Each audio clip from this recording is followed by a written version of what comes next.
Hello guys, welcome to my new blog. आज ल सबैजनालाई ह्याप्पी होली छ होइन। सबैजना सन्चै हुनुहुन्छ होला, यसले सपोर्ट गरिदिनु होला बिस्तारै बिस्तारै होइन।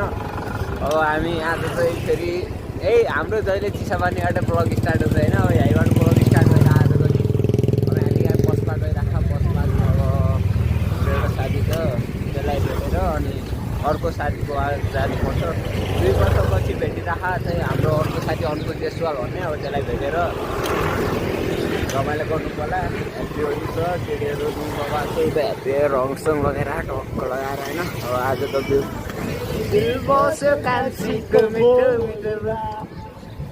तैँले बिगाडिस् कि भाइ, म सही गाइरहेको थिएँ। यसले कान्छीको मिठो बोलिदिनु होइन, त्यो गाइदिएन। साइकोथेरापी गर्नुपर्छ। साथीले चाहिँ मोबाइल टक्कै यस्तो धेगाउनु जान्दैन कि यसलाई हल्का सिकाउनु पर्ने भएको।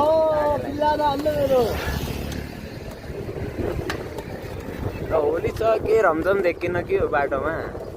रमझम भनेको यस्तो त्यही त भने। आज त के हो यस्तो, केटीहरू मात्रै देखिन्छ जता। होली भने जस्तो होली त कुदा कुदा भाइ, हामी नि पड्काइदिउँ न साइकल। अरू पर्दैन साइकल पड्काउँदा भइहाल्छ।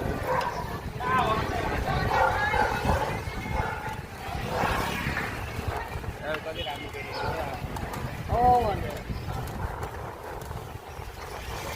हो भाइ। हाम्रो सबै दिदी बहिनी हो, आफ्नो दिदी मात्रै, अरूको त को ल आज बबाल छ भिउने होइन। टक्क लाएर घामसाम लागिरहेको होलीको दिन पछाडि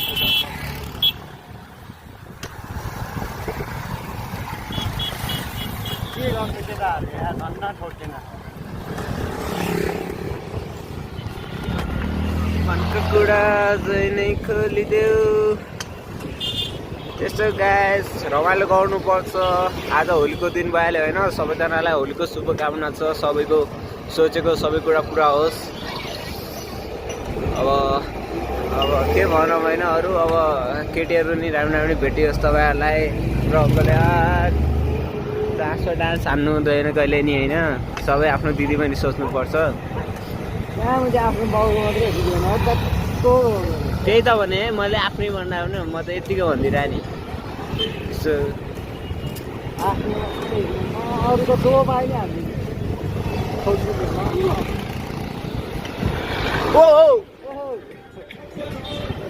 लप्प लप्प भन्ने गीत लगायो कि